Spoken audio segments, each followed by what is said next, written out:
They want a dad for Christmas. Yes, this is literally what I was told recently. My girlfriend told me that her sons said this directly to her, and that they wanted me to fulfill that role in their lives. Now think about that for a minute and let that sink in. The significance of a statement like that.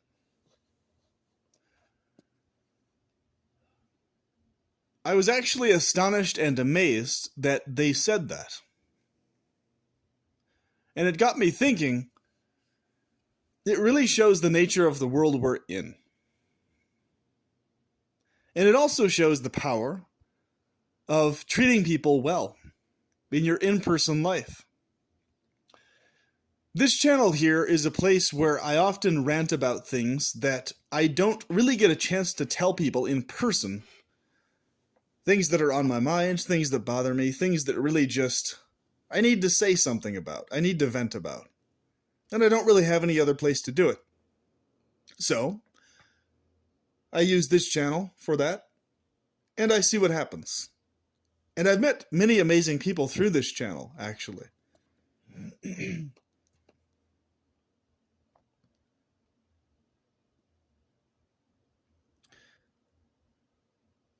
So think about that.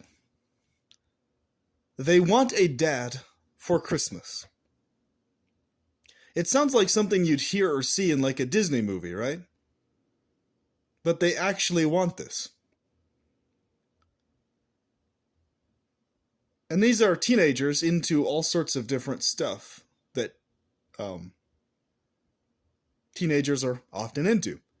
So Fortnite, video games, medieval combat stuff, weaponry, etc. Laser tag.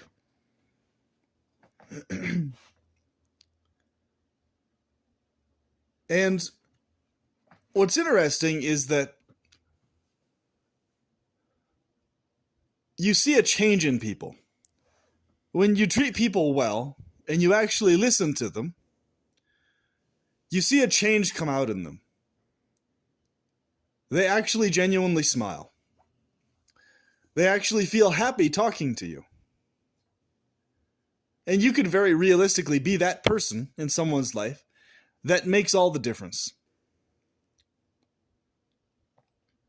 So I encourage you to do so. Recently, I watched a movie called Wish, which is now one of my favorite movies of all time. I went to the theater alone with my unlimited ticket, which allows me to watch as many different movies as I want, and I sat directly in the dead center of the theater. I should say, the living center of the theater. And there are many points in this movie that I was brought to tears, specifically the songs. And my relatability to all the main characters, specifically King Magnifico, his wife Queen Amaya, and Asha, the main character in the movie, really intrigued me because these three different characters exuded three different aspects of my own personality, which I found very intriguing. One aspect was, of course, the idealist, that wants an ideal world where all of the desires that people individually deem to be positive desires that they want fulfilled are fulfilled within their own worlds, their own little containment bubble worlds of pleasure and idealism, right?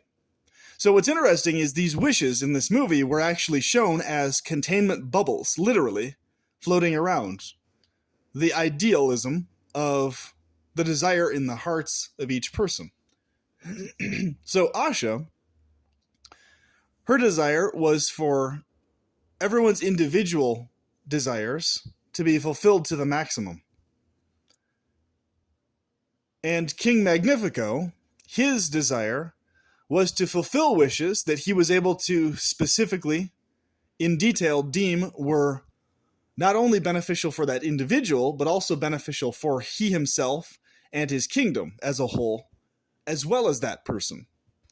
So what's really interesting here is, depending on your perspective, who you consider to actually be the villain or not will vary.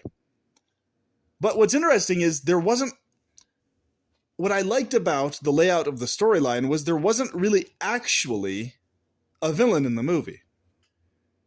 And I felt that the characters themselves, in terms of their own individual perspectives on things, were quite realistic. In terms of Asha, she was such a strong idealist, and she's a person who cares and feels so intensely about the feelings and thoughts of others and desires of others, being the pleasurist that she is, of course. She couldn't bear the idea of these people's idealisms or their pleasure bubbles of desire being held and locked in this tower, many of them going unfulfilled.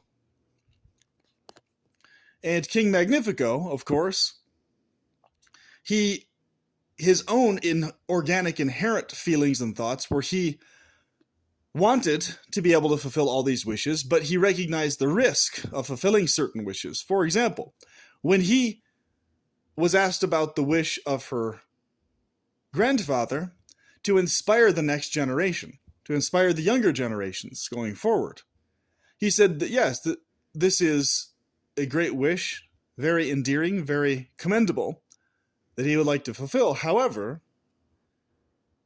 with a wish like that, there's no telling what that would lead to. It could lead to people rebelling against him and throwing apart everything he worked to build over all these years. They could be inspired to do all sorts of different things. So it really depends on what they're inspired to do, you see? So until that was sorted out and solidified in the desires of the other person, well, it wasn't a safe thing to fulfill that particular wish in his mind. And his wife, Queen Amaya, she seemed to me to be one of the most reasonable characters in the entire movie, but at the same time, there was like this really hidden undertone of possibly a future villain in her, which was very interesting to me. She behaved in ways that were very helpful to Asha, but there was like this almost undetectable, there's something going on here, there's some sort of ulterior motive going on here that's really kind of sexy, actually. But what is it? What is her ulterior motive? She expressed love and affection for her husband and Asha, but towards the end, you notice this certain little trace of sadism popping up in her. Because King Magnifico, he himself wasn't actually evil. What turned him evil was him opening up this forbidden tome. And that is actually what caused him to be consumed by evil, right? Evil in the Disney World sense, evil in the over-the-top controlling sense. Of course, we're not talking about philosophy of pleasurism here, where every aspect of reality is some variation of evil. You get the idea, right? He wasn't specifically over-the-top evil until he opened this tome, which changed everything. So it was very clear it wasn't even really him that was doing all this diabolical stuff, trying to control everything. And even then, as what villain it made him into, the villain that he was made into was a villain that actually reflected a warped, twisted version of his original desire. So even as a villain, his focus was still on preventing wishes from leading to various forms of chaotic situations outside of what is ordered and structured and what causes things to flow. Because from what we could see, the Kingdom of Rosas, they really didn't have any actual problems in the society, really, right? So it was a very multi-ethnic, multicultural society, and that was Magnifico's focus and goal. He wanted to invite people from all over the place The land was supposed to be situated to the east of Spain, the east of Iberia, right? Iberia being the ancient name of Spain, situated in the Mediterranean. So having people from all over the world being able to come there very conveniently. So he actually took care of the population quite well, according to what the story was showing, and people were quite satisfied, outside of very specific wishes not necessarily being fulfilled exactly, right? So what's really intriguing was there was an entire song there, which I really also loved and enjoyed, where he sings about, "This is the thanks I get," right? And then he sings about this theme, and it's like, he actually has a point as a character. It's like, the people really aren't showing that much appreciation for what he actually is doing. So I was like, that's really intriguing, because it shows that no matter what you do for the masses of people, no matter how happy they are with you, they'll always hunt for and find something that they're dissatisfied with, right? No matter how well they're treated, no matter how much you provide for them, and this is like, he's actually got a perfectly valid point here. It's like, that's the thanks he's getting, like, you know? And so it's like, what's interesting is, like, he's someone people could actually go up to and approach and actually talk to and have a conversation with and express their concerns to. And he would actually hear them out and listen to what those things were. It's not like he's ignoring people, right? So, yeah, it's very interesting. And, of course, online, you have all sorts of people who are critics like everything. But the point to know about that is, like, just like in the movie, what was being shown, it's, once again, no matter what you create in this world, whether it's a Disney movie, whether it's another movie, whether it's a song, whether we live in a society, in a world where now more than ever, people literally just go out of their way to criticize for the sake of it, or to critique for the sake of it, or to hone in on any little thing that isn't absolutely ideal in terms of what they want hyper specifically, right? In something you're creating. And then that's specifically what they'll comment about, or as a complaint or something they don't like, et cetera, et cetera. So it's like, we live in a world where people are hunting for things to complain for about what you're doing, instead of just appreciating what you're doing as a whole and just having a simple appreciation of it. Hey, that's really nice. This is cool, right?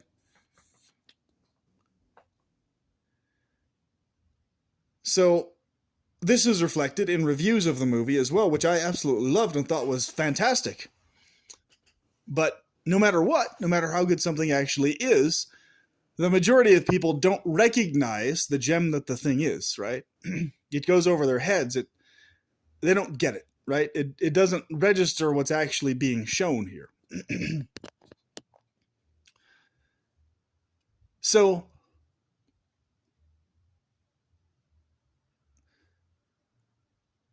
what I noticed is that in this world, people's ideals and what they really want, what they really desire,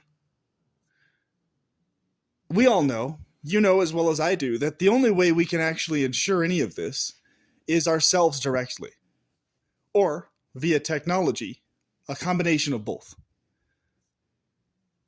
So, in the character of King Magnifico, he also recognized this, that he had to take it upon himself to master sorcery and master knowledge, esoteric knowledge of the way reality actually operates, in order to himself ensure an ideal place for people to live in, because he couldn't depend on some outside being or outside entity to provide that.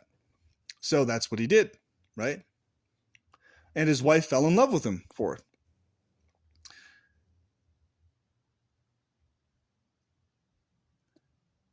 And I really personally, I appreciate the music so much in this movie, because it's very heartwarming in the sense that when I was listening to it, myself personally, I was like, that's exactly it. That's it right there. That's what I've been trying to get across to people my whole life, over and over again, in so many situations. So the situation where she goes into singing that song, the Wish song, where she sings about wishing something more for us than this, it's right after her grandfather fell into tears when she brought up to him and honestly told him that she found out that his wish may never actually get fulfilled about inspiring the younger generation, because it was being held in this little containment bubble that he would no longer have access to for quote-unquote protection's sake, etc. And he started basically getting teary-eyed and mortified that why would you mention that to me? In other words, he was emphasizing he would have preferred to not know that his wish would never be fulfilled. So Asha felt terrible in her well-intentioned, well-meaning intent, and she started crying like, I didn't mean to hurt your feelings, but she realized no matter what she did, people's feelings would automatically be hurt. And so her wish was for a situation, a world where people could interactively feel out the intentions of others to where it wouldn't adversely emotionally affect them, right? Without things needing to be specifically spelled out or laid out in detail every time, right? So where her grandfather could feel out what she was getting at and why inherently, instead of being mortified by what she was saying, etc. You see? And the scene with the animals, where the animals started singing that you're a star, they were referring to everyone being a star, every being being a star. They were referring to, obviously, the connection that all living beings come from star dust. So the stars explode and form planets and all this other stuff. So ultimately, we come from stars originally, right? At least in the physical, material sense.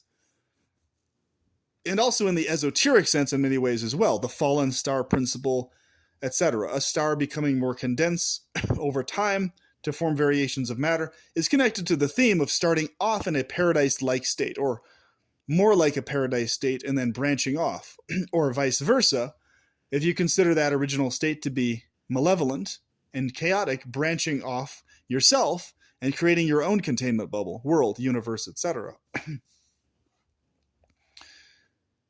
And it was singing about, these animals were singing about the connectedness of all living beings in terms of every being desires pleasure, right? Every being desires, when they're in their happy state, their joyful state, a being also desires the pleasure for others. Because when you're yourself maximally happy, well, naturally you expand that happiness to others. You want others to be happy also, right? And this is the actual inherent desire and nature of all living sentient beings when they're in their state that they're supposed to be in, right?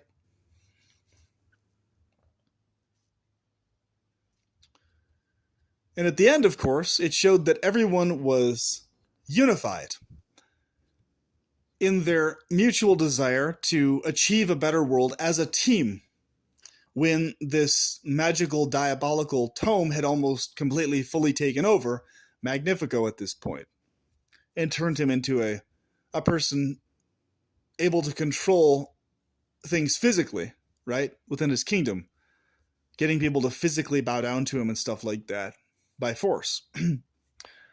So, but it was obvious that wasn't actually him. It was just the tome having taken him over, right? The forbidden magic having taken over his system.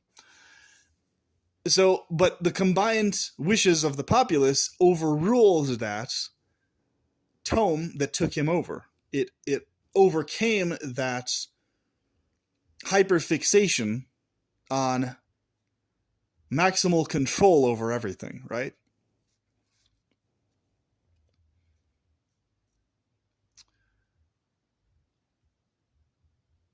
So that movie connected to these teenagers desiring for me to be their dad, or be for them in a father role,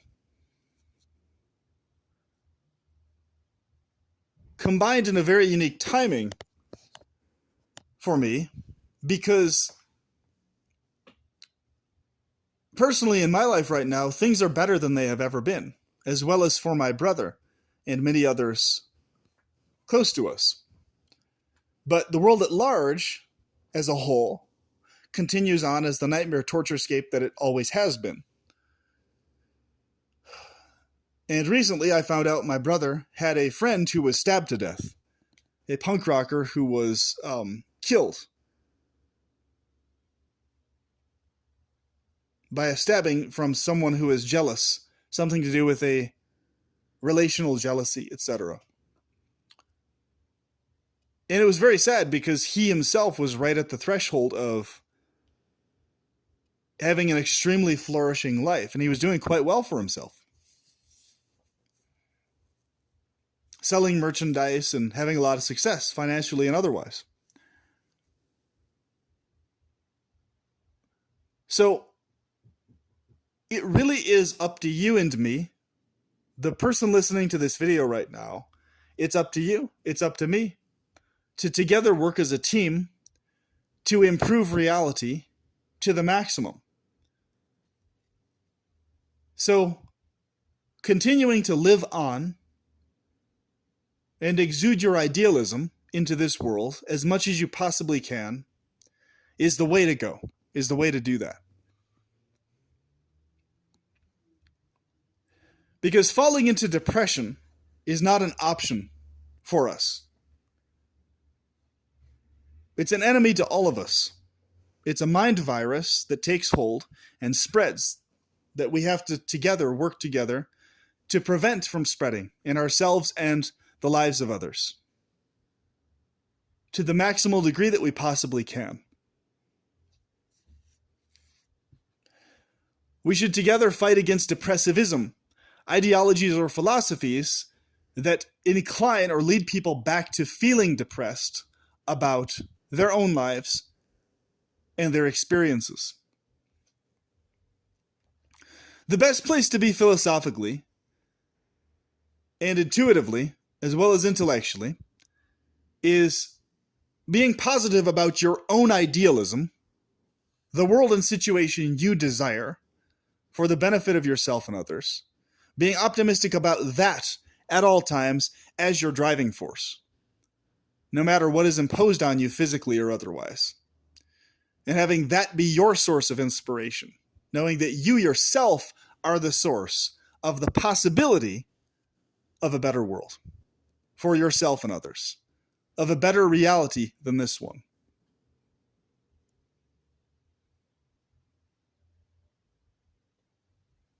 Wishing for something more for us than this. And that was the theme that I wanted to talk about today. And I hope this inspires you. Because you'll notice the desire is for more pleasure, more well-being, not necessarily the desire for perfection or literal utopia, but the desire for more pleasure, more love, more fulfillment, more than this was the theme of the movie that really struck a chord with me at the root. That got me very emotional. Because I also understand as a company, due to various reasons, Disney has also been getting the people, specifically, when we're talking about a company, we're talking about the people who work there, right? Let's be honest. So the people who work at Disney, as a whole, have been receiving a lot of hate from a lot of people throughout the world for various different reasons, for various things they've been seemingly trying to attempt, etc., so on and so forth, trying to figure out how to get this formula right to please the largest number of people. So, in the course of this going on, they released this particular movie, which strikes such a strong emotional chord with me and brings me to tears, specifically during the songs in the movie, that it really dawned on me what's been going on in the world at large, not only in this context, but in every situation of my life leading up to this point. It's like, that's what it is. My whole life I've been living in a world where I'm surrounded by people who go towards what is depressive more. And they keep going towards that more and more and more, no matter what the situation is. No matter how good the situation is, no matter how uplifting or joyful. And I've run into this in so many situations. It's like the people around me, not me, but a lot of the ones around me go towards in that direction, almost like they're magnetized towards that which guarantees they'll only be able to feel depressed more, you see? Whereas I go in the opposite direction. I'm aware of impositional reality being the problem, but I go in the direction of, so let's therefore oppose the problem as combatants against it more and more and more and more. The bigger the enemy, the worse it is, well, the more we need to combat the thing. All the more reason to fight it, considering how disastrous of an enemy that it is. So I noticed this. About 1 out of every 20 or 30 people is someone who jives with me on this, who flows with me in this mindset. Someone who's positive about their own intentions and desires for the rest of the world, and decides no matter what, that's what they're going to act on going forward. And those people are the people who are very resilient to depression, because they're self-exuding sources of positivity and inspiration no matter how bad situations get.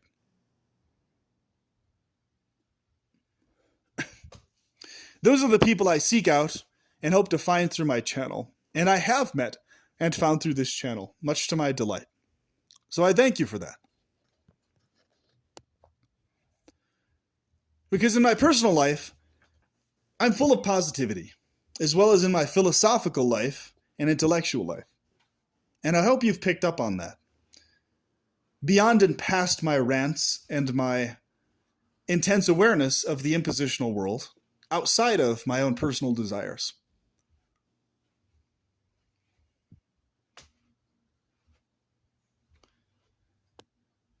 Because at the end of the day, all we really have is each other. So let's treat each other well, to the maximum, as much as we possibly can muster. Let's inspire each other, and let's work as a team to perfect the intellectual, philosophical, and physical worlds all at the same time.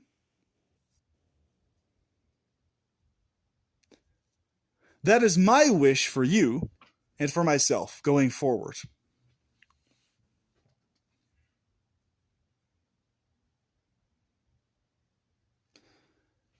And I hope that I can continue to be an inspiration for you, for my girlfriend's sons, and for anyone else that encounters me in my life. I hope that I can leave them with a sense of their value and importance to me personally.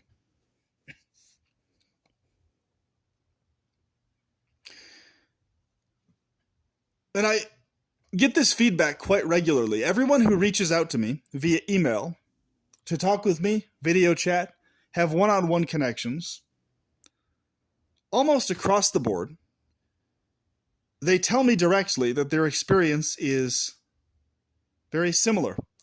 And that experience is that they experience a person very drastically more inspirational and optimistic than ever comes across in any video that you hear me talking about on this channel. It's like talking to an entirely different being when they interact with me one-on-one.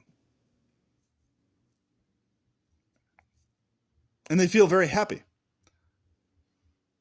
and joyful. And they realize they assume things about me that weren't true based on a video I talked about a subject in. So that's what I encourage you all to do with others in your life that you interact with. Never assume things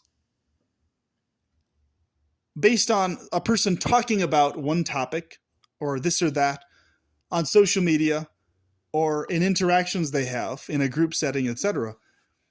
Make a point to actually talk to that person and learn who they actually are, what they're really about. And you'll learn a lot. And you might be surprised at what you find. Someone who initially seems very negative to you, you might find deep down is actually a very positive person. They just need someone to talk to and to vent with. Notice I said vent with instead of vent to. They need relatability.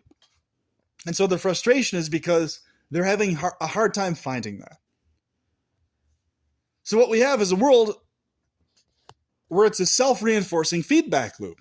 You have all sorts of different people individually wanting connection, wanting someone to vent with together, And then the other person wants the same thing, but because each person is assuming things about the other, what happens? They never get to know each other, right? On a deeper level, because they just remain locked in their assumptions. So they'll see one post about a specific subject, religious, philosophical, intellectual, opinionated, and they'll have an off-put sensation towards that person directly, physiologically spreading throughout their system, and they'll identify that person with that specific idea or thought pattern or opinion. I don't do this, and many other people that are close to me who remain optimistic and positive don't do this either. And so I'm going to tell you very specifically, if you want a very healthy strategy to ensure you remain resilient to depression, make sure to never identify a person with their opinions or ideas that they talk about. Identify them as a being that's independent of ideas or opinions they have in that specific moment at that exact time. So with my friend Brant that recently passed, we had very heated disagreements about various topics, specifically strong disagreements about the fact that he promotes promortalism and I don't. He promotes these ideas of being pro-non-sentience to the max is the most ideal situation for the reality, for the world, for life, and I strongly disagree with that. My view is that maximal pleasure is far better than no sentience at all to the maximum. Where you have realities full of vivid sentience that is extremely, perpetually pleasured to extremely intense degrees as the far superior reality and situation. So we would talk about this back and forth quite often and have a lot of disagreements, but I never identified him with his opinions. I recognized he was a person outside of those opinions. And also, the mistakes people make in the actions they engage in, personality flaws. As long as they're not extremely over the top to criminal degrees of insane cruelty, there's no reason to really identify a person according to their actions either, in general. People make mistakes. People have personality flaws that lead them to do bad things here and there. That, as long as they're not over the top, insanely horrible bad things,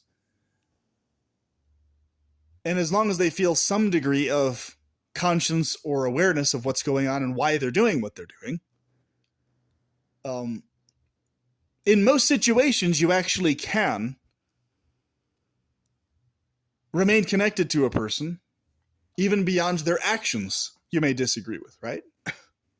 Even very strongly. So, this is what I encourage you to do. Stop living in the world of identifying people according to their views and opinions,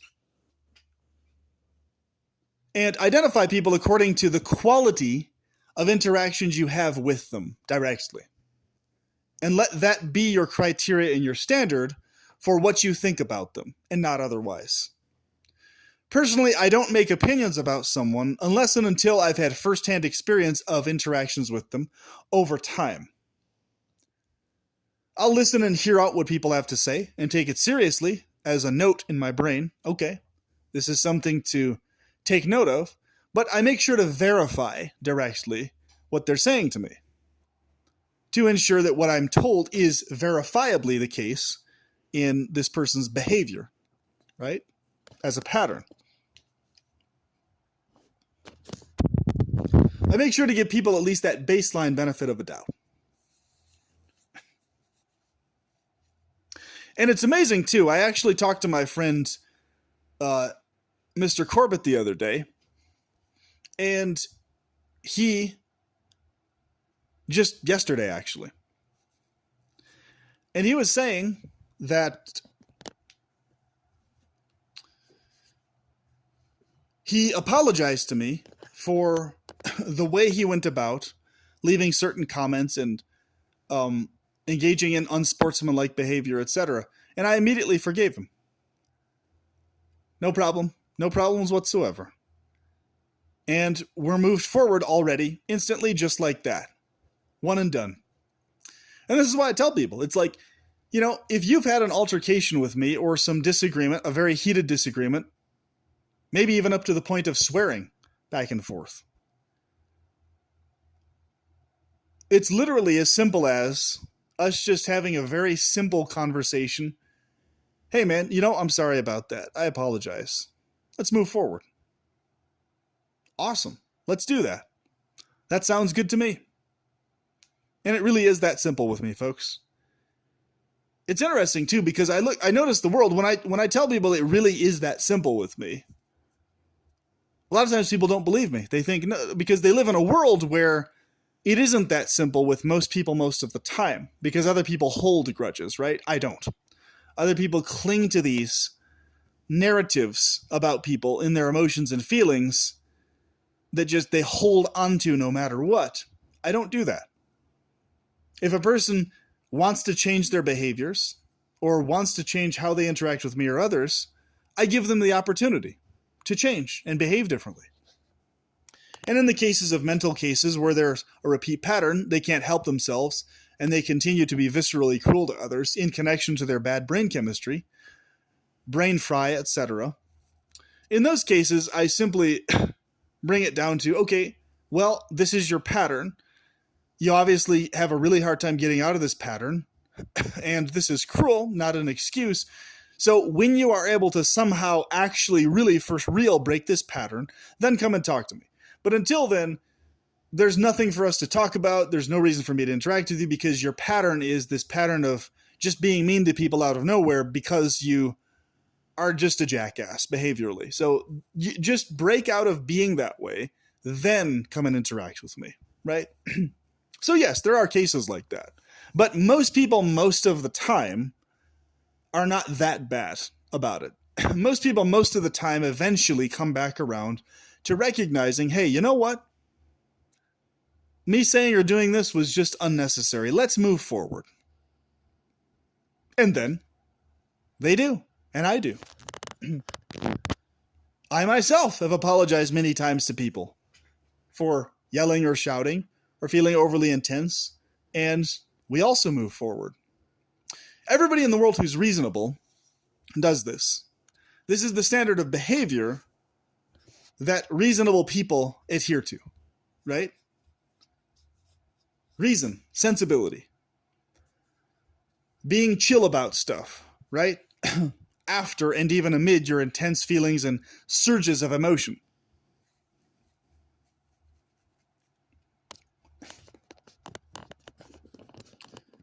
And overall, my friend Brent, who is no longer with us, he was a chill person to interact with overall. And that's one of the things I really liked about him so much. He would always reset very easily back into his calm state, no matter what the outburst or heated, intense disagreement was, or people calling him out on his behaviors, his psychopathic tendencies, which he admitted to publicly many times. No matter how many times this happened, he would always shift very quickly back into being very chill again to interact with. And that's something I always appreciated about him, you know? It was a quality and a trait that I very much admired. A very easy guy to actually talk to and have conversations with. Even amid disagreements, you know?